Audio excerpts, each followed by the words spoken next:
नमस्कार स्टूडेंट्स, स्वागत है आप सभी का यूजीसी नेट गुरुकुल के इस ऑनलाइन प्लेटफॉर्म पर।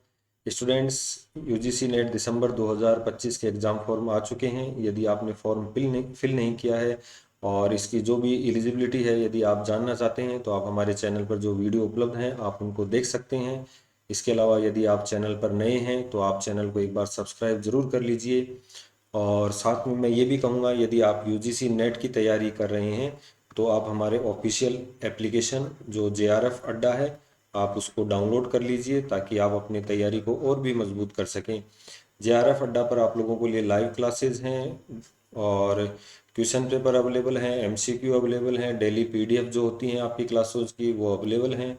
तो आप प्लीज़ जल्द से जल्द आप अपनी तैयारी को स्टार्ट कर दीजिए, क्योंकि आपके पास समय अब बहुत कम बचा है। दिसंबर एंड में या जनवरी के फर्स्ट वीक तक लगभग आपका जो एग्ज़ाम है वो हो जाएगा। चलिए अब अपन बात करते हैं अपने वीडियो सीरीज़ की, जिसमें हम जो Uttar Pradesh UP assistant professor है उसके एग्ज़ाम को लेकर एक एमसीक्यू क्वेश्चन की एक सीरीज़ चला रखी है। और इसके ऊपर लगभग अपन ने पिछले वीडियोस में क्वेश्चंस को हल किया था। तो अभी इसी सीरीज़ में जो अपना नेक्स्ट वीडियो है और पॉलिटिकल साइंस को लेकर अपना ये सीरीज़ चल रही थी। एक मैं आप लोगों को ये कहना चाहूँगा स्टूडेंट्स कि आप जो भी क्वेश्चंस होता है आप उसके कमेंट में उत्तर देने का प्रयास कीजिएगा, ताकि आपको वो क्वेश्चन आपने जो उत्तर दिया है तो सही आया है तो कॉन्फिडेंस आएगा, और गलत आया है तो आप उस क्वेश्चन को ढंग से समझने का प्रयास करेंगे। इसके अलावा आपकी जो भी सुझाव हैं या जो भी अपेक्षाएं हैं वो आप हमें रेगुलर कमेंट के माध्यम से ज़रूर बताएं। आप जब भी वीडियो देखते हैं आप उस पर क्वेश्चन से संबंधित कोई ना कोई कमेंट ज़रूर करें, ताकि हमें भी पता लगे कि आप लोगों की क्या मंशाएं हैं आगे जो राजनीति विज्ञान विषय को लेकर। तो चलिए पहले क्वेश्चन की ओर बढ़ते हैं अपन। और एक जो क्वेश्चन है, हु वाज डेग हैमर शॉल्ड, हु वाज डेग हैकर्स हैमर्स क्लोज्ड। तो वैसे इसको अपन कहें तो डेग हैमर शॉल्ड के नाम से ही इनको अपन जानते हैं। तो वैसे अगर आप लोगों ने नाम सुना हो, कल एक वीडियो में अपन ने चर्चा भी की थी जब अपन ये क्वेश्चन सीरीज हल कर रहे थे, तो मैंने एक नाम लिखवाया था आपको, एंटोनियो गुटरेस। एंटोनियो गुटरेस, ठीक है। ये पुर्तगाल के रहने वाले थे और ये वर्तमान में यूएनओ के महासचिव हैं। 2017 से 2027 के लिए यूएनओ के महासचिव हैं।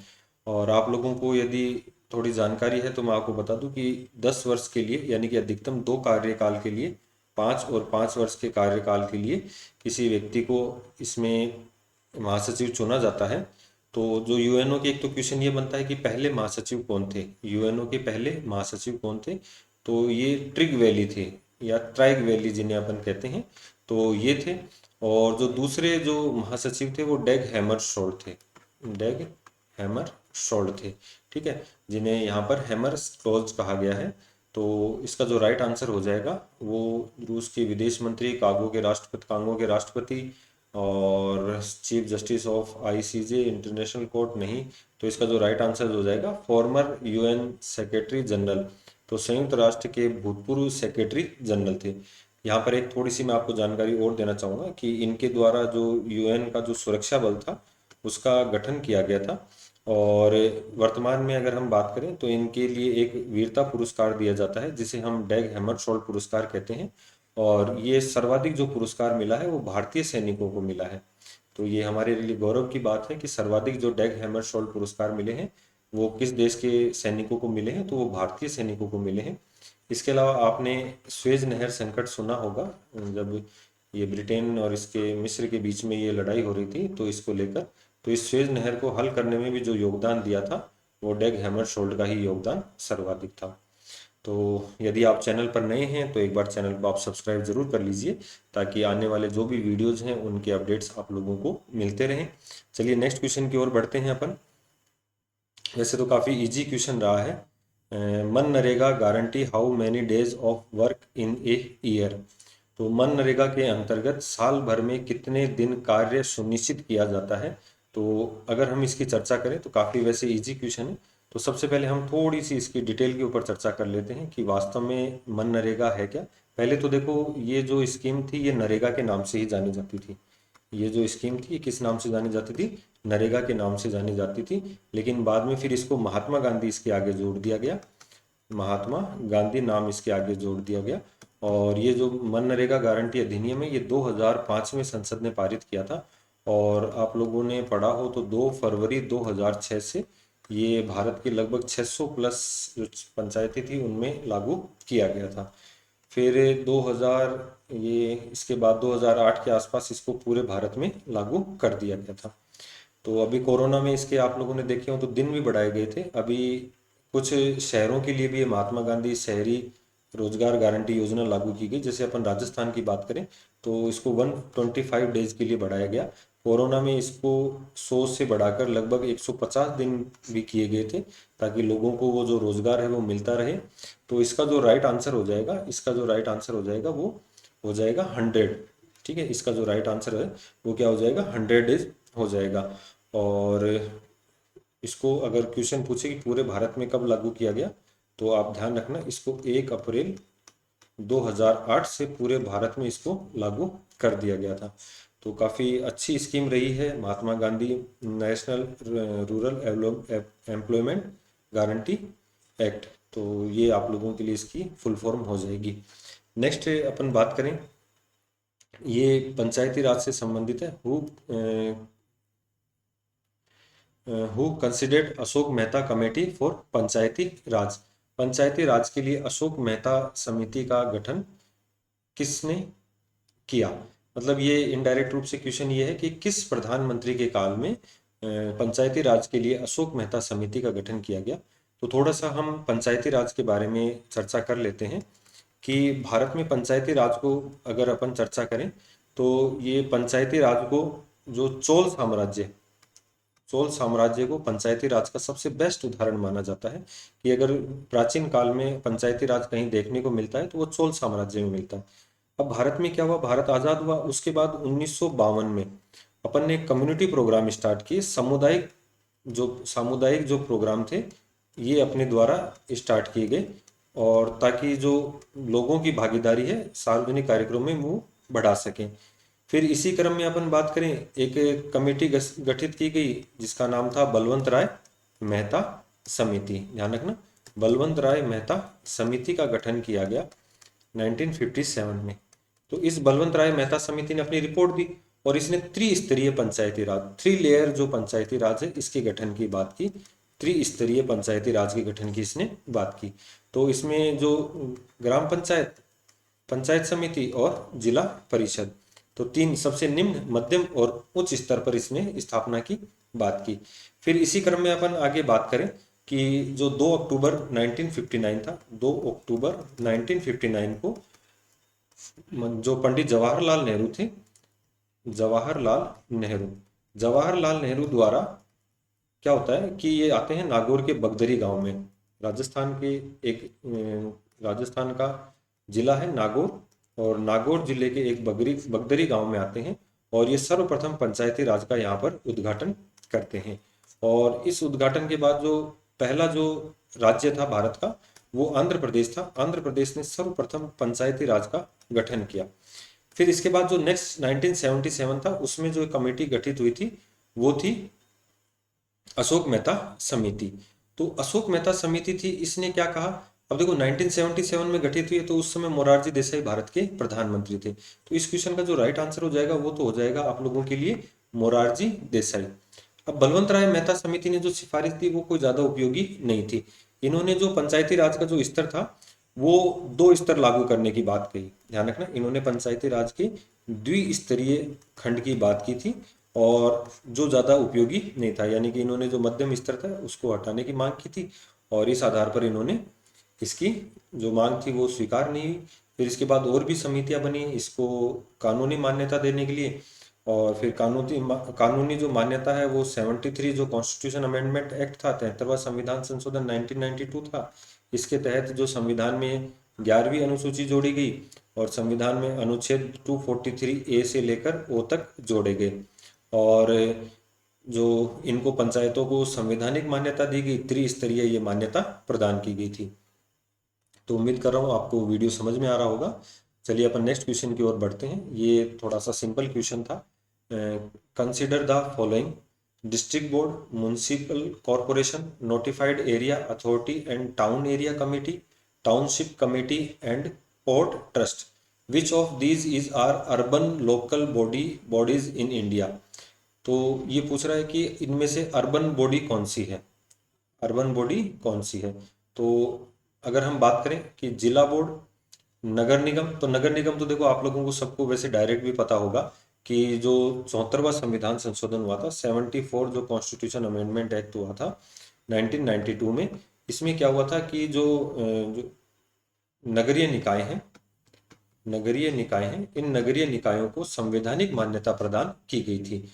और यानी कि जो म्युनिसिपल है, या अपन बात करें अर्बन एरिया है, अर्बन जो सेल्फ गवर्नेंस है, इसको संवैधानिक दर्जा दिया गया था। और वही 3 स्तर पर इनकी स्थापना की गई थी। सबसे ऊपर नगर निगम, दूसरा नगर परिषद और तीसरा नगर पालिका।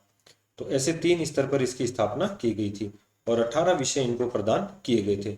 तो एक तो जो नगर निगम है वो तो वैसे भी इसका जो राइट आंसर है वो एक तो ये हो जाएगा, नगर निगम। फिर अपन बात करें अधिसूचित क्षेत्र प्राधिकरण एवं नगर क्षेत्र समिति, तो यहाँ पर भी देखो नगर क्षेत्र समिति तो ये भी, और टाउनशिप समिति तो गांव में तो होती नहीं है, और पोर्ट ट्रस्ट तो ये कहाँ का, तो निम्न में से शहरी स्थानीय संस्थाएं। तो इसमें जो जिला बोर्ड है वो रह जाएगा और बाकी ये जो तीनों हैं ये राइट आंसर हो जाएंगे। तो जो 2, 3 एंड 4, तो इसका जो राइट आंसर है वो हो जाएगा डी।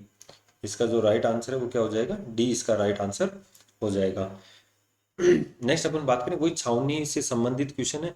छावनी परिषद के संदर्भ में इनमें से क्या सही नहीं है। इसका निर्माण कार्यकारी संकल्प द्वारा होता है। अगर अंग्रेजी में बात करें, which of the following is not correct about a cantonment board. तो it is created by an executive resolution और it works under administration control of the union defence ministry. यह यूनियन रक्षा मंत्रालय के प्रशासन के अधीन कार्य करती है। It is established for municipal administration for civil population in the cantonment area. इसकी स्थापना नगरीय प्रशासन द्वारा कंटोनमेंट क्षेत्र के सामान्य नागरिकों के लिए होती है। और it is a statutory body, यह एक क्या है, संवैधानिक निकाय है। तो वैसे तो इसका काफ़ी जो राइट आंसर है वो ये हो जाएगा कि इसका जो है निर्माण कार्यकारी संकल्प से नहीं हुआ है। क्योंकि देखो दो बातें आपके इसके सामने हैं कि एक तो ये क्या है, संवैधानिक निकाय है, तो ये दोनों अपने आप में विरोधाभास हैं कि अगर संवैधानिक निकाय है तो सीधी सी बात है ये कार्यकारी नहीं हो सकता, और कार्यकारी है तो ये क्या नहीं हो सकता, संवैधानिक नहीं हो सकता। तो अगर हम बात करें जो इसका राइट आंसर है वो क्या हो जाएगा, ए इसका राइट आंसर हो जाएगा। और ये जो है सेंट्रल गवर्नमेंट के अधीन आती है। और अगर थोड़ा सा हम इसकी चर्चा करें तो एक आर्टिकल आता है 243 तय, तो ये इसके लिए इससे संबंधित है, तो आप इसको थोड़ा सा याद कर लेना।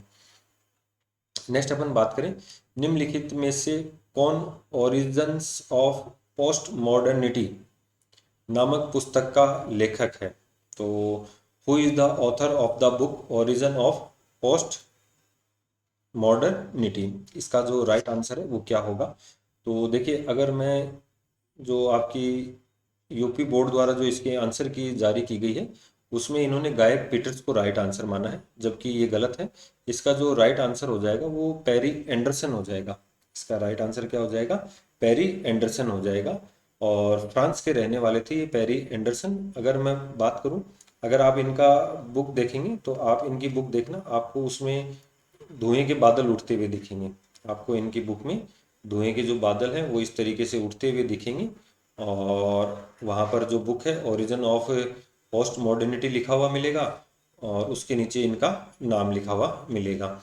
तो इसका जो राइट आंसर हो जाएगा वो पेरी एंडरसन हो जाएगा।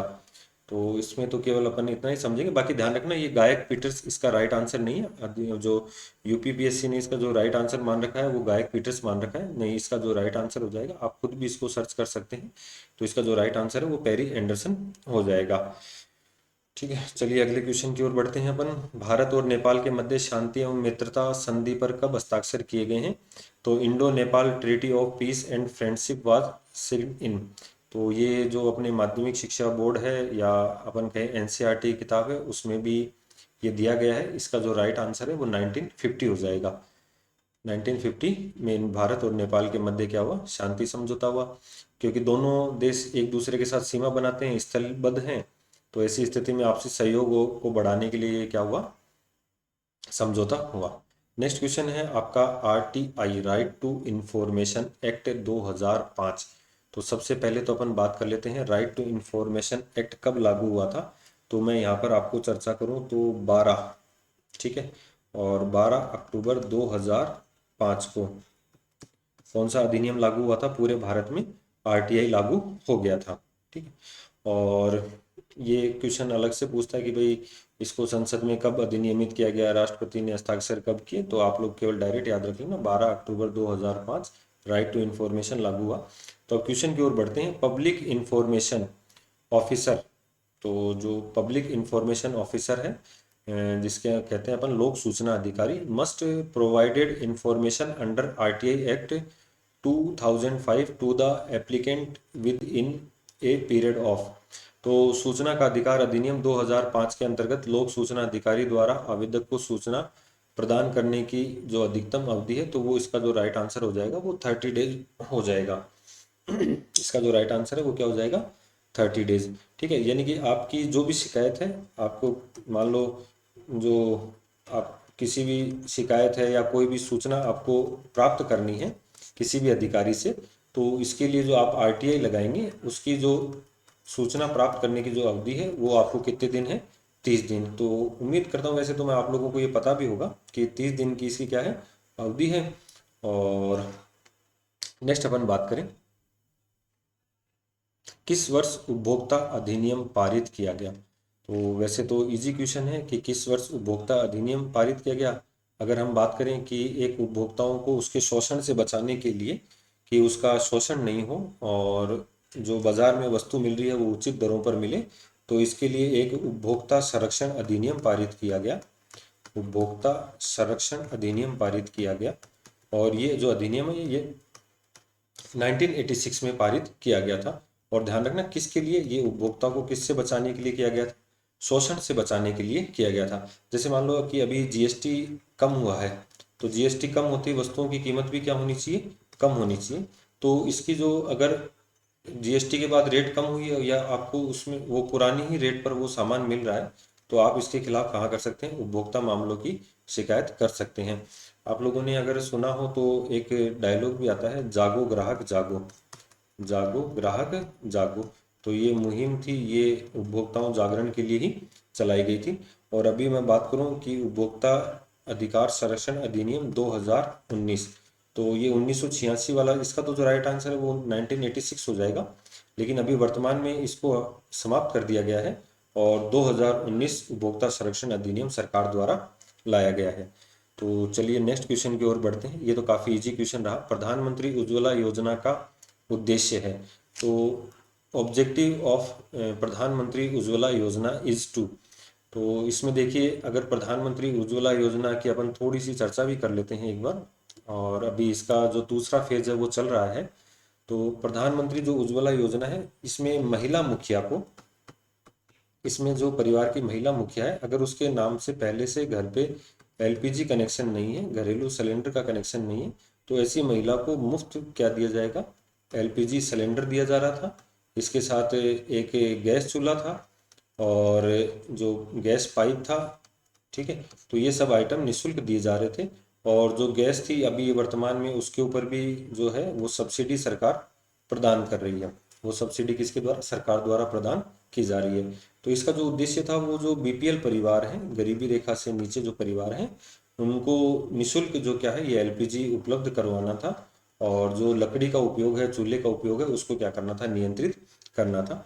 तो इसका जो राइट आंसर हो जाएगा, distribute free LPG connection to woman below poverty line families. तो गरीबी रेखा के नीचे के परिवारों की महिलाओं को निःशुल्क एलपीजी वितरण। तो ये इसका राइट आंसर हो जाएगा, ठीक है, ये इसका राइट आंसर हो जाएगा। निर्धन परिवारों को निःशुल्क बिजली कनेक्शन नहीं, ग्रामीणों को सोलर पैनल नहीं, milk in the school poor student नहीं, ऐसा कोई इसमें सिस्टम नहीं है। नेक्स्ट अपन बात करें, Lokpal can inquiry into allegation of corruption against prime minister if it related to. यानी कि हम अगर बात करें कि लोकपाल प्रधानमंत्री पर लगे भ्रष्टाचार के की मामलों के आरोप की जांच किस मामले में कर सकता है। तो देखिए, जो लोकपाल है, लोकपाल ये सरकार के जो कार्य हैं इनकी जांच करता है। ओम्बुड्समैन जिसको अपन कहते हैं, स्विट्जरलैंड से लिया गया शब्द है। और इसकी अगर अपन बात करें तो इसके अंतर्गत संसद के जो भी सदस्य हैं, मंत्री हैं, वो इसके अंतर्गत आते हैं और प्रधानमंत्री भी आता है। लेकिन हम यहाँ थोड़ा सा जो क्वेश्चन है वो ये पूछा है कि प्रधानमंत्री के संबंध में भ्रष्टाचार के आरोप लगे हैं तो कौन से मामलों की ये जांच कर सकता है।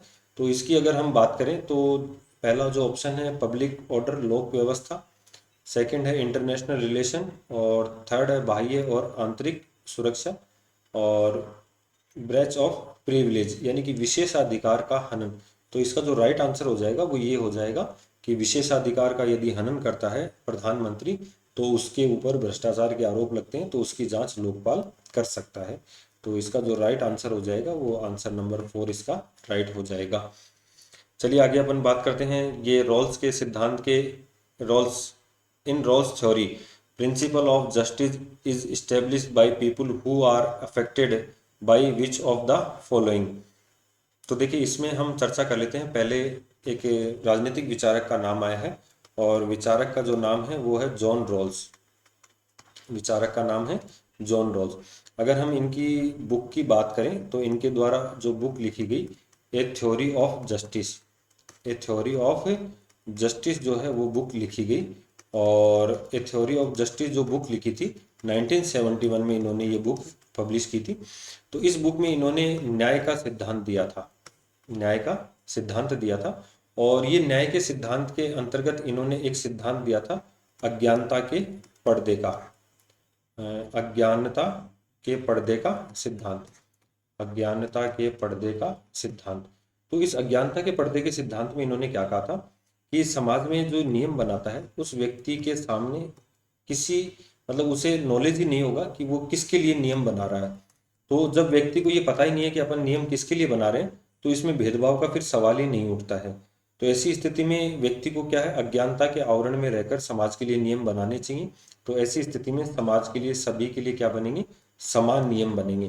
क्योंकि मान लो अगर व्यक्ति को पता है सामने मेरी जाति के लोग बैठे हैं, मेरे धर्म के लोग बैठे हैं, मेरे समुदाय के लोग बैठे हैं, तो वहां पर भेदभाव की आशंका रहती है। तो ऐसी स्थिति में जॉन रोल्स कहता है कि आप लोग क्या करो, अज्ञानता के पर्दे में रहकर वो नियम बनाओ। तो इसका जो राइट आंसर हो जाएगा ए वेल ऑफ इग्नोरेंस, तो अज्ञानता के पर्दे का सिद्धांत। तो इसका जो राइट आंसर है वो क्या हो जाएगा, अज्ञानता के पर्दे का सिद्धांत। ठीक है, और जॉन रोल्स से संबंधित क्वेश्चन काफी बार पूछता भी है एग्जामिनर। नेक्स्ट अपन बात करें, who among the following is not related to deliberative democracy.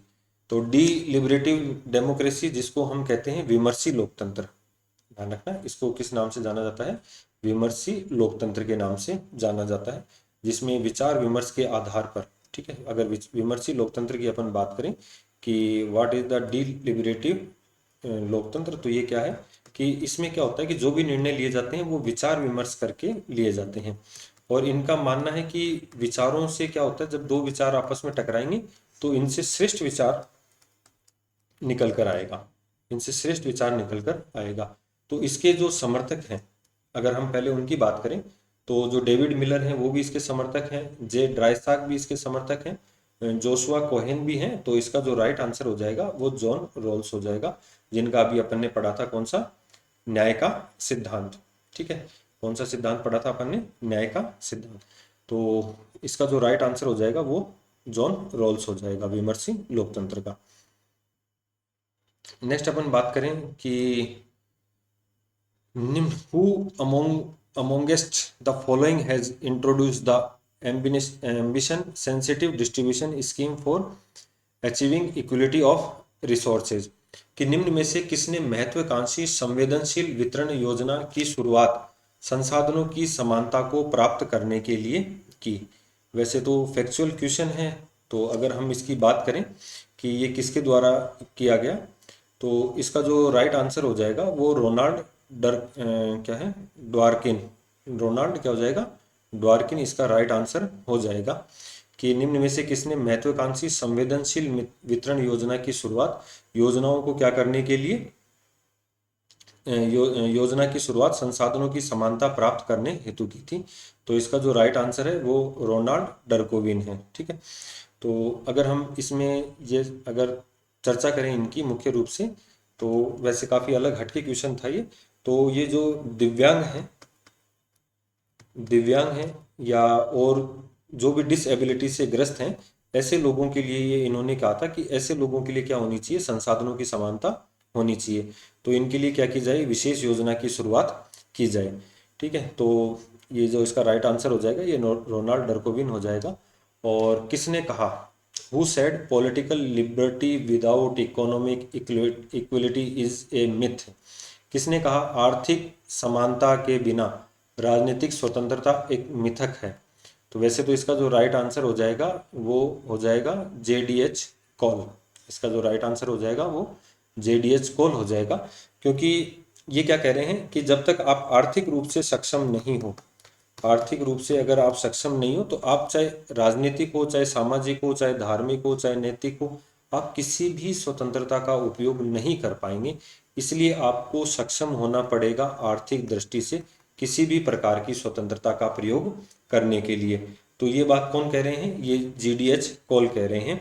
अगर हम बात करें HJ लॉस्की की, तो लॉस्की क्या कहते हैं, राजनीतिक स्वतंत्रता कभी भी वास्तविक नहीं होगी जब तक ये किस पर आधारित नहीं होगी, आर्थिक समानता पर आधारित नहीं होगी। तो इसका जो राइट आंसर हो जाएगा ये GDH कॉल हो जाएगा। तो आज के वीडियो में जो हमने लगभग 15 क्वेश्चनों की चर्चा की, तो उम्मीद करता हूँ कि काफ़ी उपयोगी रहे होंगे आप लोगों के लिए ये वीडियो। तो हमारे चैनल को यदि आप नए हैं तो एक बार सब्सक्राइब कर लेना, और नेक्स्ट सीरीज़ में अपन जो आगे के क्वेश्चन है उनके ऊपर चर्चा करेंगे। यदि आपका कोई भी क्वेश्चन है तो आप हमें कमेंट के माध्यम से बता सकते हैं। तो जुड़े रहिए हमारे साथ। धन्यवाद।